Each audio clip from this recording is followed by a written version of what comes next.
지난 주 중에 총회의 행사가 있어서 우리 노회 목사님들과 함께 총회를 다녀왔습니다. 다녀와서 오후에 우리 그 목사님들, 운동 좋아하시는 목사님들이 볼링을 치러 가자고, 그 볼링 치시는 목사님들 모임이 있더라고요. 근데 제가 모시고 간 목사님 한 분이 그 모임에 속해져 있으셔서 거기에 가야 된다고. 제가 그분을 거기에 띄워놓고 오면 그분은 또 다른 분이 수고를 해야 되는 거예요. 저보고 꼭 같이 가자고. 저는 볼링을 쳐본 지가 4, 5년 이상 된 것 같아요. 그때부터 볼링을 안 쳤는데 그때를 생각하면서 가서 쳐보자고. 그래서 이제 갔습니다. 가서 그 일주일에 한두 번씩 모여서 볼링을 치시는 그 목사님들 속에 10수년 전에 쳤던 제가 한 사람이 껴서 볼링을 치는 거지요. 근데 욕심이 생기는 거예요. 지고 싶지 않은 욕심. 그러니까 그분들이 치는 것보다 더 잘 치고 싶은 욕심이 생기는 거지요. 오랜만에 치니까 한 번만 하고 끝나야 되는데 한 번 해서 저하고 짝 먹은 팀이 이겼어요. 저쪽 팀이 지니까 또 해요. 이분들은 그게 평상시에 하는 운동 양이에요. 근데 저는 무리가 되겠지요. 우리 두 번째 게임 졌어요. 그러니까 결승전 해야 된다고 세 번째 게임까지 하는 거예요. 거기서 볼링을 칠 때는 몰랐습니다. 괜찮았습니다. 집에 와서부터 아프기 시작을 하는데 우리 최 집사님 통풍이 아픔이 그 정도였을까? 온 몸에 마디마디. 특히 저는 왼손이라 공을 왼손으로 잡고요. 볼링은 반대발로 기둥을 잡아줘야 재거든요. 그러니까 오른손, 왼손, 왼 어깨, 오른발, 오른쪽 히프에서부터 무릎, 발목까지. 다른 부분들도 아픈데 이 부분은요, 앉지도 못하고 일어서지도 못할 정도로 아프더라고요. 내가 이 일을 왜 했나? 내가 예전에 칠 때도 그렇게 통증을 많이 느꼈었으니까 하지만 적당하게 하고 말았어야 되는데 내가 왜 끝까지 그렇게 같이 했나? 후회해도 이는 때는 늦은 거지요. 오늘 아침까지도, 아직까지도 아파요. 아직까지도. 그러면서 제가 이렇게 아픈 것을 생각하면서 이런 생각이 들었습니다. 사람이 살아가면서 도전정신이라고 하는 표현들을 많이 씁니다. 도전정신. 이 도전정신을 잘 활용하면 자기 발전을 이룰 수 있습니다.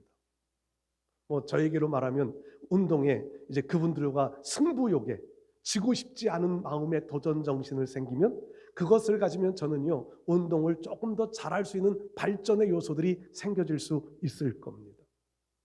또 제가 그것을 잘 도전정신을 갖는다면 다른 분들에게도 앞서갈 수도 있겠지요. 그런데 반대로 생각도 해봤어요. 도전정신이 아니라 자기 도취, 그러니까 자만, 이런 것에 빠지면은요, 결국 힘든 길로 갈 수밖에 없다. 이런 생각을 해보았습니다. 여러분, 삶을 살아가면서 어떤 일들을 만날 때마다 우리는 이것을 극복하여 나가야 한다고 하는 도전정신도 필요합니다. 그런데 거기에 비해서 반대로요, 자기 자신을 잘 몰라. 내 한계를 몰라요. 자기 자만에 빠져요. 이러면 결국 그것은 자기 파멸로 이끌어갈 수도 있다는 생각을 해보았습니다.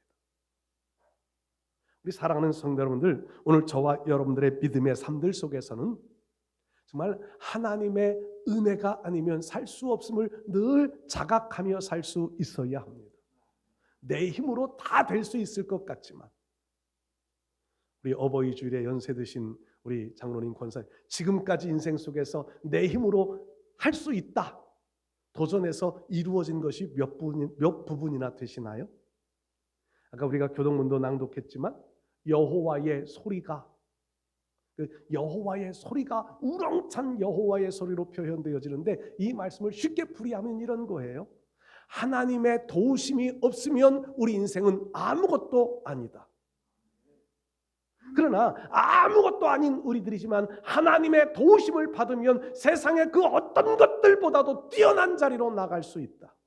이게 여호와의 소리라고 하는 단어 속에 담겨져 있는 의미입니다.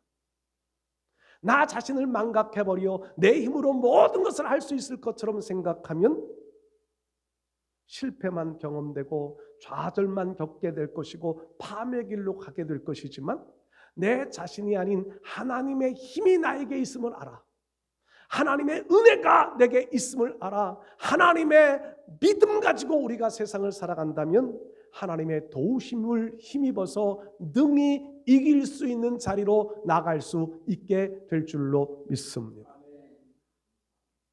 그러니까 우리 주권사님이 어버이날 자녀들이 왔느냐 그러니까 안 왔다고 그러시면서 하시는 말씀, 제가 여기 앉아 이렇게 기도하다가 그 말에 귀를 기울이게 됐고요, 은혜가 되더라고요. 어느 정도 나이가 먹었을 때에 자녀들이 찾아오지, 그 자녀들이 자녀를 낳고 그 자녀가 자녀를 낳으면 그 자녀들 찾아오는 맛을 느끼기 위하여 자기 부모님들에게는 관심을 두지 않는다. 근데 그 말씀에 뼈가 있어요. 제가 그 말씀에 참 도전을 받았어요. 여러분, 우리 인생이 그렇습니다. 하나님의 은혜를 받을 만한 때 은혜의 자리에 있어야 되고, 하나님의 돌보심을 받을 수 있는 기회가 있을 때 돌보심을 받는 자리에 있어야 되는 거지요. 그 기회가 지나가 버리면, 그 때가 지나가 버리면 하나님이 우리를 외면해 버리실 때도 온다는 겁니다. 우리 주권사님은 자녀들에게 비유해서 말씀을 했는데, 저는요 하나님의 은혜에 비교해서 그것이 저에게 다가왔어요. 그래서 정말 하나님 앞에 바르게 서 있을 수 있는 기회가 있을 때 우리가 하나님 앞에 바르게 서 있어야 되겠구나. 하나님의 도움을 받을 수 있는 기회가 있을 때 우리는 하나님의 그 도움받는 자리를 굳게 지키며 살 수 있어야 되겠구나. 그때마저 놓쳐버리면 하나님도 나를 외면하시고 하나님도 나를 돕지 않으실 때가 올 수 있겠구나. 우리 사랑하는 성도 여러분들, 하나님의 은혜로 살아가는 사람이 행복한 사람입니다. 제가 지난주부터 이번 주, 다음 주까지 행복을 주제로 삼은 말씀들을 계속 좀 나누겠다고 그랬는데, 오늘은 요한 1서의 말씀 속에서 우리가 진짜 행복한 이유, 돈 많아서의 행복이 아니라, 오래 살아서의 행복이 아니라, 자녀 잘 되어져서 행복이 아니라, 진짜 행복한 이유가 어디에 있을까? 요한 1서에서 그 말씀을 한번 답으로 찾아 은혜를 나누어 보려고 합니다. 저와 여러분들은요 하나님의 특별한 은혜를 입어 선택받은 하나님의 백성들입니다. 성경 말씀에는 이 땅 위에 살아가는 사람들을 두 종류로 나누어 놓았어요. 하나님의 선택받지 못하고 살아가는 사람과 하나님의 선택을 받고 살아가는 사람들. 그 성경을 이렇게 기록해요. 아브라함이 하나님의 특별한 선택을 받습니다. 그래서 갈대아 우르에서 살고 있던 아브라함을 하나님은 사명을 주어 축복의 미래를 약속해 가면서 아브라함을 불러내십니다. 그 아브라함은 말씀을 따라 하나님을 따라갑니다. 그리고 가나안 땅에 들어갑니다. 그 아브라함이 자녀들을 낳습니다. 처음에는 이스마엘이라고 하는 자녀를 낳고 후에 이삭이라는 자녀를 낳습니다. 이스마엘이라고 하는 자녀는 아브라함이 자기 계획에 의하여서, 자기 목표에 의하여서 낳은 자녀입니다. 이삭은 하나님의 약속에 따라 낳은 자녀입니다.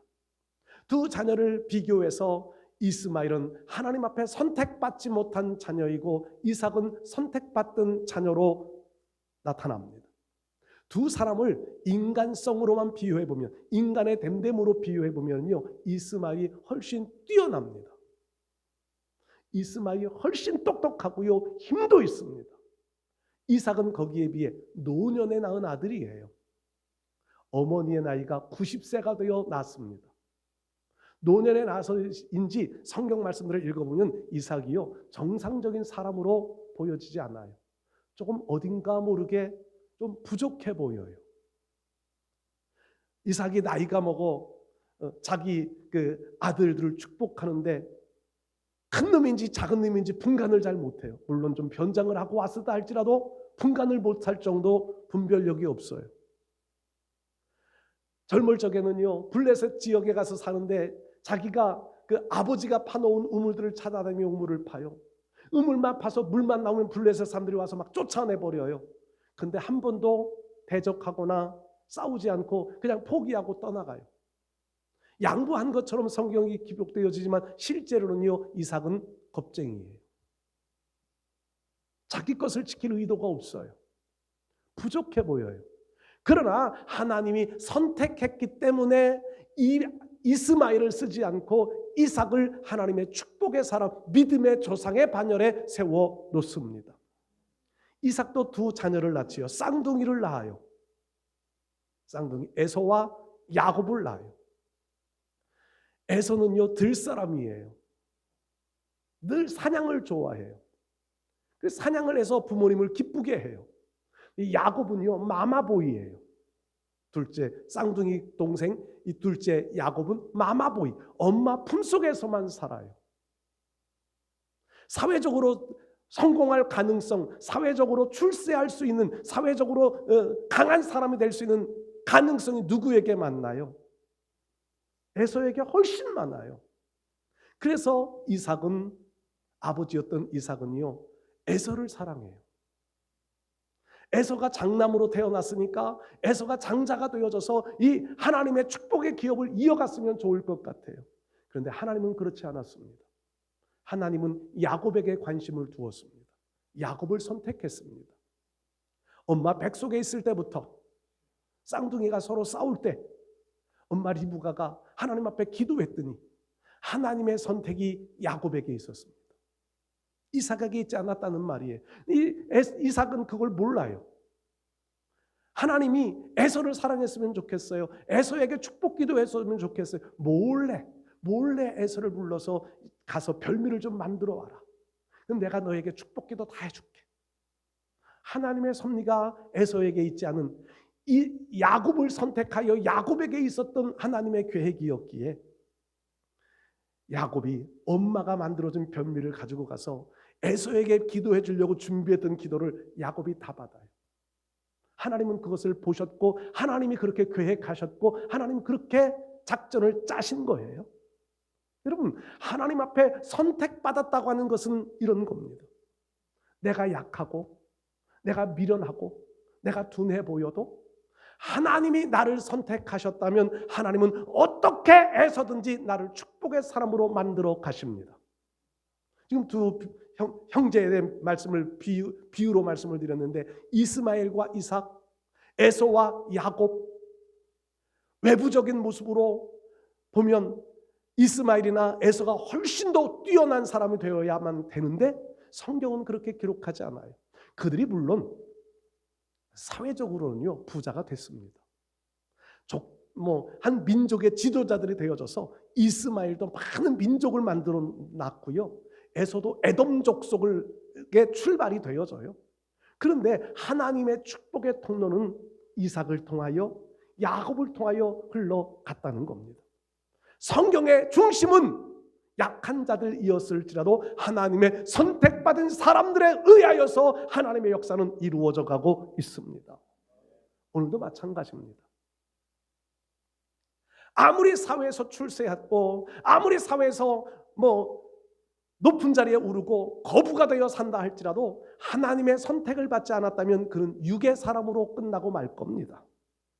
그러나 부족하여 배운 것도 없고 몸도 약하고 모든 것이 좀 부족한 것 같을지라도 하나님의 선택을 받은 백성이라면 하나님은 선택받은 그들을 통하여 하나님의 역사를 이루어 가십니다. 하나님은 사람의 약하고 강함의 차이에 문제를 두지 않으십니다. 사람의 지식이 많음과 지식이 없음의 문제를 삼지 않으십니다. 왜요? 하나님은 전능하신 하나님이시기 때문입니다. 하나님은 하나님 스스로 모든 것을 하실 수 있어요. 다만 그 일을 사람을 통하여 하기를 기뻐하시는 겁니다. 그래서 약한 자일지라도 미련한 자일지라도 마마보이 같은 자일지라도 하나님이 선택하셨다면 그를 통하여 하나님의 역사를 이루어 가시는 겁니다. 우리 사랑하는 성도 여러분들, 저와 여러분들은 하나님의 특별한 선택을 받은 백성임을 감사하시기를 바랍니다. 그것이 우리의 행복의 출발이에요. 영적 행복의 출발이에요. 하나님의 사람으로 살고 있는 모습. 사람은 좀 의롭고 좀 부족한 것에 차이는 있을 수 있습니다. 사람이 보기에. 그러나 하나님이 보시기에는요, 에레미야 17장 말씀에는 만물보다 심히 부패한 것이 인간의 마음이라. 모두가 다 부패했다는 거예요. 로마서 말씀에는요, 의인은 없나니 하나도 없도다. 모든 사람이 죄를 범하였음에 하나님의 영광에 이르지 못했다. 세상적으로 좀 똑똑해 보이고 강해 보이고 세상적으로 출세해 보여도 그도 부패한 사람, 그도 의인이 아닌 죄인일 뿐이고요. 좀 부족하고 배운 것 없고 미련해 보여도 마마보이 같아 보여도 그도 부패한 사람, 그도 죄인, 그도 의롭지 못한 사람. 그러나 그 속에 하나님의 택하심을 받은 하나님의 은혜를 입은 백성이라고 하는 이 차이가 하늘과 땅만큼의 차이가 나게 되는 겁니다. 우리 저와 여러분들은 하나님의 택하심을 입은 백성들입니다. 그러니까 우리는 행복할, 영적인 행복을 누릴 자격자가 되어져 있다는 말씀이에요. 특별히 오늘 요한일서 5장에 사도 요한은 우리의 행복의 이유를 이렇게 바꾸어 말씀을 합니다. 첫 번째로요, 진짜 행복한 이유는요, 하나님께로 난 사람이기 때문에 행복하다고 말씀하고 있습니다. 지금까지도 설명을 좀 드렸지만 하나님은 이 땅 위에 모든 것들을 창조해 놓으셨습니다. 모든 것들을 창조해 놓으셨어요. 저와 사람만이 아니라 이 땅 위에 존재하는 모든 것은 하나님이 창조해 놓으셨습니다. 그런데 그 창조해 놓은 모든 것들 속에 하나님이 특별히 사랑을 하고 하나님이 특별히 관심을 두는 대상이 있습니다. 저 산에 있는 나무들, 철을 따라서 잎을 내고 꽃을 피고 이렇게 자연의 보호를, 산소도 만들어내고 그 자연에 있는 나무들, 하나님이 그 나무들에 큰 관심을 두실까요? 무관심은 아니시겠지만 그 나무들에 관심을 두실까요? 많은 동물들이 있습니다. 많은 동물들. 그 동물들로 인하여 자연의 순환 체계가 많이 좌우되어집니다. 작년 올해는 유독히 벌이 없지요. 우리도 저 꽃밭에 꽃들이 많이 펴 있는데 벌이 없어요. 작년보다 더 없어요. 열매가 걱정이 돼요. 이유를 이렇게 말하대요. 인간의 이기심 때문이라고. 약을 많이 해서 좀 곡식을 더 먹겠다고 약을 많이 해서 벌떼가 약 때문에 많이 죽었대요. 그 이유도 있는 것 같아요. 또 하나의 이유가 있대요. 전자파. 이 핸드폰 전자파가 그 벌들의 방향 감각을 다 잊어버리게 만든대요. 그래가지고 벌들이 꽃을 찾아와야 되는데 방향성을 잊어버리니까 못 쫓아오는 거고요. 그 먹이를 못하니까 다 집단 폐사. 인간의 이기심 때문이라는 거지. 그런데 하나님은요, 그 자연의 순환 체계를 이끌어가는 동물들의 관심이 더 많을까요? 그 순환 체계를 깨뜨려 놓고 있는 인간들에게 관심이 더 많으실까요? 하나님의 관심사는요, 인간에게 있습니다. 인간 중에서도 아까 말씀드렸던 특별하게 하나님의 은혜로 선택함을 받은 하나님의 백성들에게 하나님의 관심이 머물러 계신 줄 믿습니다. 모든 인간들이 다 하나님께로부터 나는 것은 아닙니다. 육신의 부모님에 의하여 육신의 탯줄을 가지고 태어났다고 해서 모두가 다 하나님의 사람으로 사는 것은 아닙니다. 하나님은 아까도 말씀드렸지만 아담 하와를 창조해 놓으신 이후에 타락한 인간들 속에서 모두를 다 구원시키시는 하나님이 아니시라 특별히 선택받은 하나님께로부터 난 사람을 하나님은 구원해 나가시는 줄 믿습니다. 그럼 오늘 저와 여러분들이 하나님께로서 난 사람인지 아닌지 어떻게 알까요?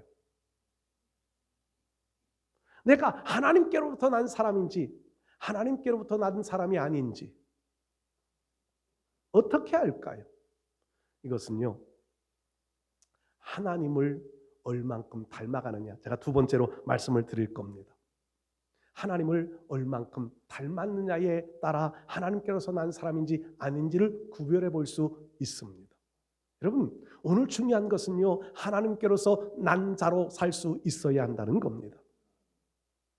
고린도후서 13장 5절 말씀해 보면 이렇게 기록되어져 있어요. 너희 안에 그리스도가 계신지 너희 자신을 시험하고 확증해봐라. 너희 안에 예수 그리스도가 계시지 아니하면, 바꾸어 우리의 삶 속에 내 마음 속에 예수님이 계시지 아니하면 우리는 버림받은 자라고 선언합니다. 하나님께로서 난 자가 아니라는 말입니다. 하나님께로서 난 자가 아니기에 영적인 행복을, 영원한 행복을 누릴 자격을 갖지 못하게 되어지는 거예요. 여러분들의 심령 속엔 예수님이 살아 계십니까? 예수님이 살아 계셔야, 내 안에 예수님이 계셔야 나는 하나님께로서 난 사람이고 하나님께로서 난 사람이 되어져야 영원한 진정한 행복을 가진 사람이 될 수 있습니다.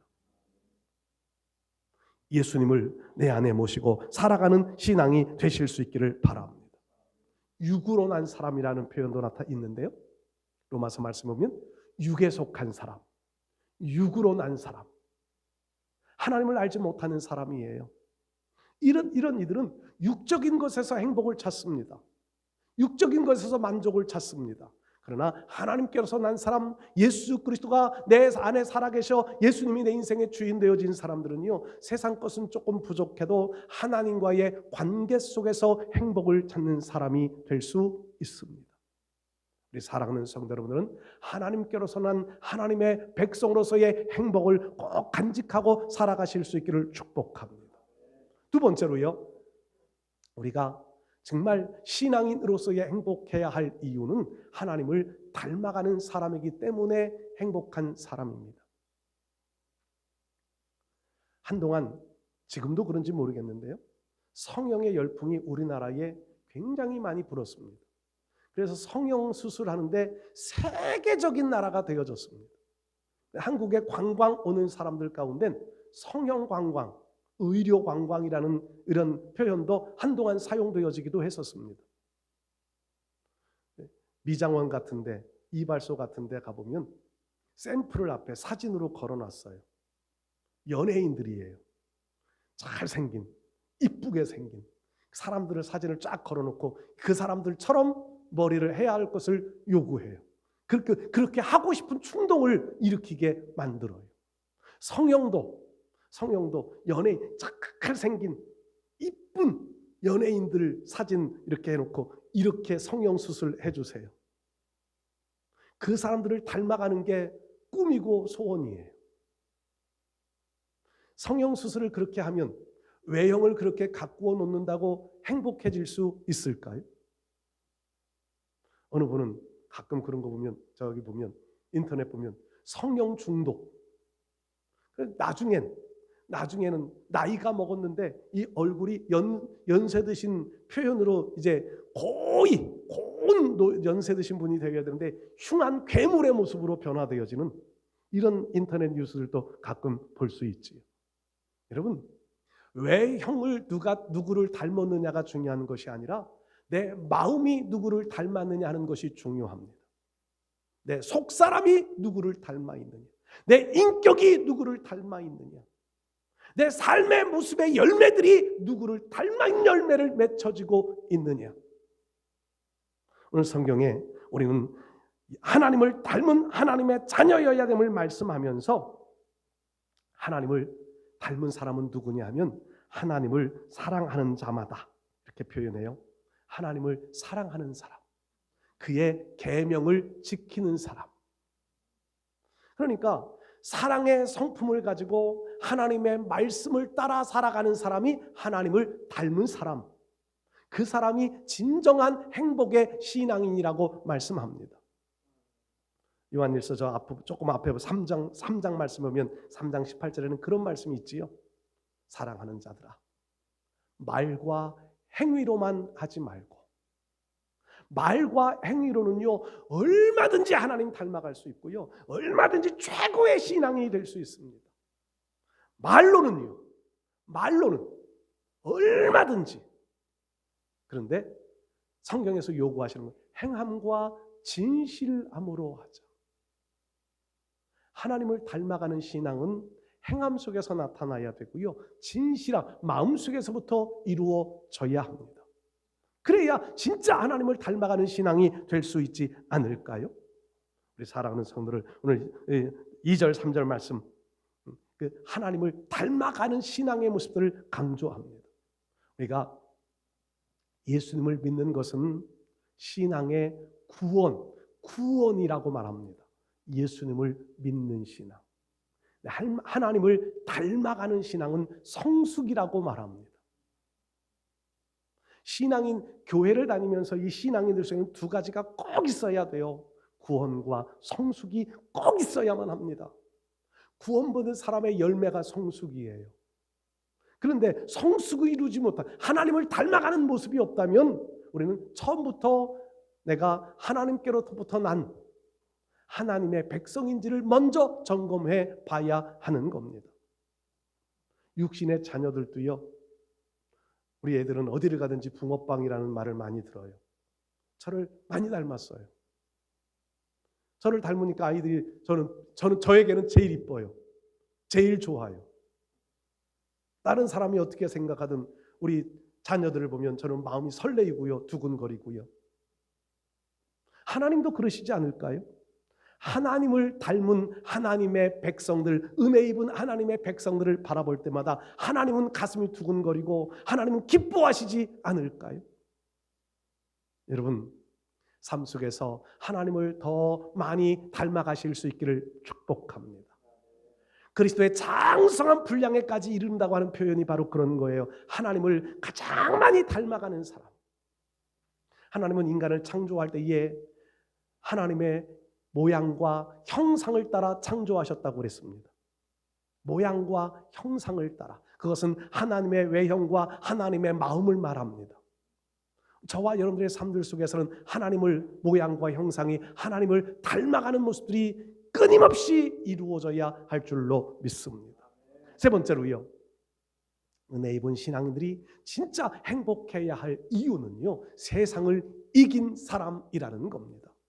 4절에 그렇게 기록되어져 있어요. 물론 하나님께로부터 난 자마다 세상을 이기느니라. 세상이 아무리 큰 풍랑이 일어난다 할지라도 우리는 이미 이긴 사람들입니다.